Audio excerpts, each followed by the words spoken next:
윤석열 내란 수계와 김용현이가 군을 이용을 해서 내란을 일으키다 보니까 국가도 민주주의도 무너지고 국가도 무너지고 있고 군도 무너지고 있죠. 사실 최대 피해자는 우리 국민이고 또 한 피해자는 선량한 우리 장병이라고 봅니다. 군 실제.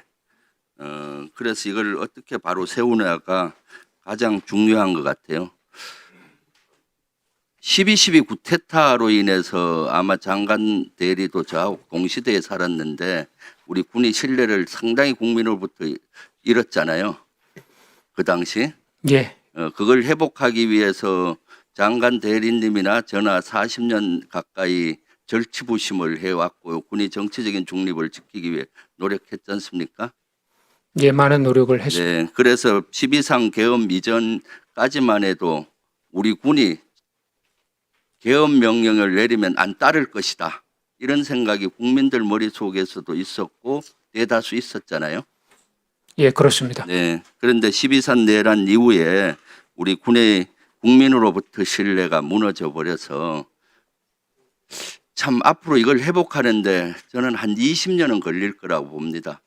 12.12 구테타가 한 40년 걸렸는데 그 당시에는 5.18 민주화 항쟁 때 엄청난 희생자가 생겨서 더 오랜 세월이 걸렸고 이번에는 그나마 물리적인 피해는 없지만 심리적인 피해가 크니까 한 반 정도는 걸릴 거라고 봐요. 그래서 여기에 대해서 사실 저는 민주당 지도부로서 이재명 대표하고도 많은 얘기를 나눴는데 최근 이재명 대표 메시지 페이스북이나 또는 실제 어저께도 이런 대표 연설을 하는데 이런 걸 봤습니까?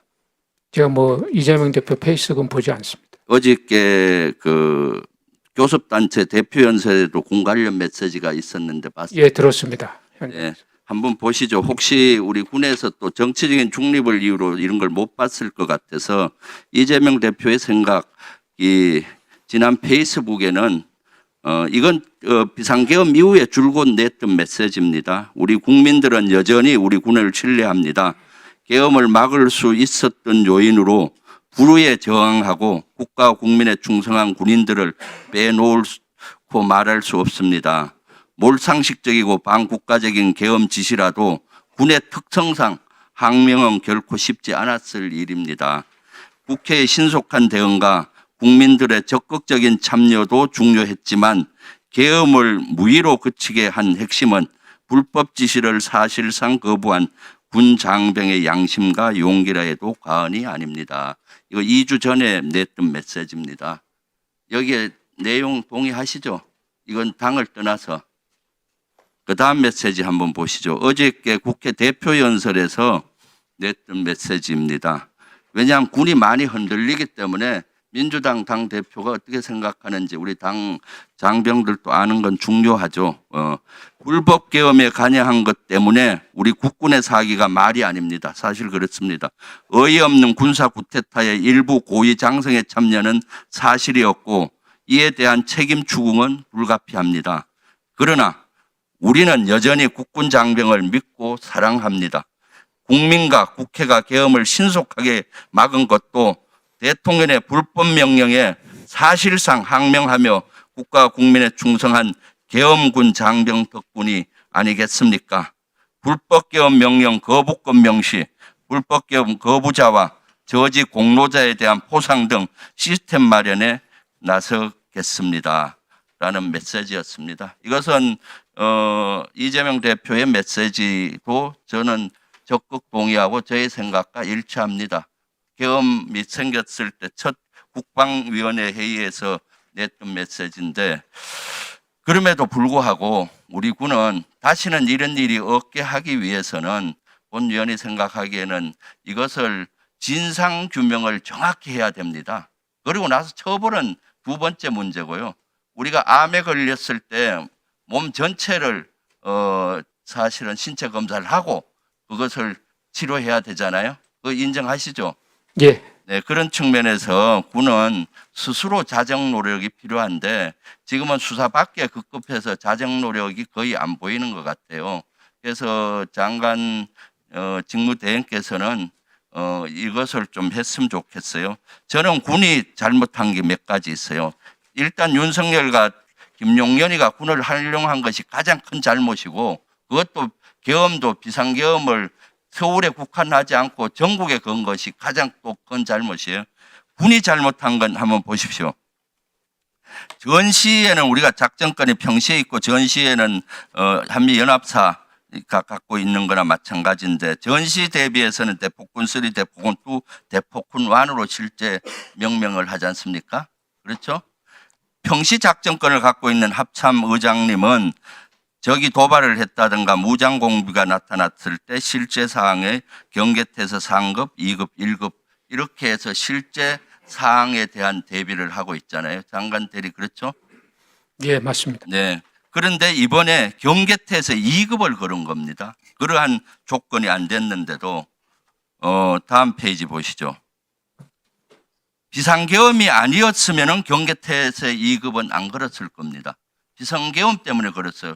적에 대한 것 전혀 없는데, 그런데도 불구하고 비상계엄이 12월 3일 날 22시 28분에 걸렸다면 22시 40분에 경계태세 2급을 걸어서 정군이 탄약뿐만 아니라 아마 일부 부대는 수류탄까지도 다 불출이 됐을 거예요. 경계태세가 걸리면은. 그리고 비상계엄이 해제됐는데도 12월 4일 날 오전 11시에 해제를 했어요. 여기에 관련된 자료들을 요구했는데도 자료를 주지 않고 있어요. 이 경계태세 2급은 비상계엄을 돕기 위한 거예요. 사실은 결과론적으로는 본인은 합참 의장은 아니라고 하겠지만은 결과론적으로 정군이 비상계엄에 동원되는 역할을 한 아주 나쁜 선례예요. 그래서 이것은 장관 직무대는 우리 군이 정확히 알아야 돼. 뭐가 잘못됐는지. 이걸 자체 조사를 해서라도 다시는 이런 일이 없도록 해야 된다고 생각을 합니다. 좀 장관 직무대리 어떻게 생각하십니까? 예, 지난번에도 말씀하셔서 제가 답변을 드렸지만, 하여튼 경계태세 2급 발령과 비상계엄을 지원하거나 이걸 하기 위한 경계태세 2급 발령이라는 것에 동의하지 않습니다. 저희 군은 그렇게 하지 않았다라는 것을 말씀드리고, 또 여기 제 옆에 있는 합참의장께서도 누누이 그 말씀을 드렸습니다. 다만 경계태세 발령의 조건들과 관련해서 왜 그런 것들이 조건이 성숙되지 않았는데 발령을 했느냐, 이런 문제들은 지난번에 말씀드렸지만 군의 어떤 군령의 최고에 대한 결심권자의 의장께서 결심한 사안이고, 그 상황에서 의장이 느꼈던 그 상황은 존중이 돼야 된다고 봅니다. 이따 저 안 쓰시겠습니까? 네, 이따 하십시오. 아이 그러지 말고요, 김병조 의원님. 이제 군내 스스로 지금 장관님 답변은 자정 노력을 안 하겠다는 걸로 보여요. 그러면 외부의 충격으로 군이 일어나지 않도록 해야 되는 거죠. 그러면은 사실은 합참 의장을 고발을 한다든가 관련 고발을 해서 수사를 한다든가 감사원 감사를 한다든가 할 수밖에 없게 가는 거예요. 군이 스스로 자정 노력을 했을 때 기회를 주는 것이죠. 그 답변은 자정 노력을 안 하겠다는 걸로 보여요. 자 마무리하시기 바랍니다. 예, 김병주 의원님 수고하셨습니다. 다음은 조승래 의원님 질의해 주시기 바랍니다.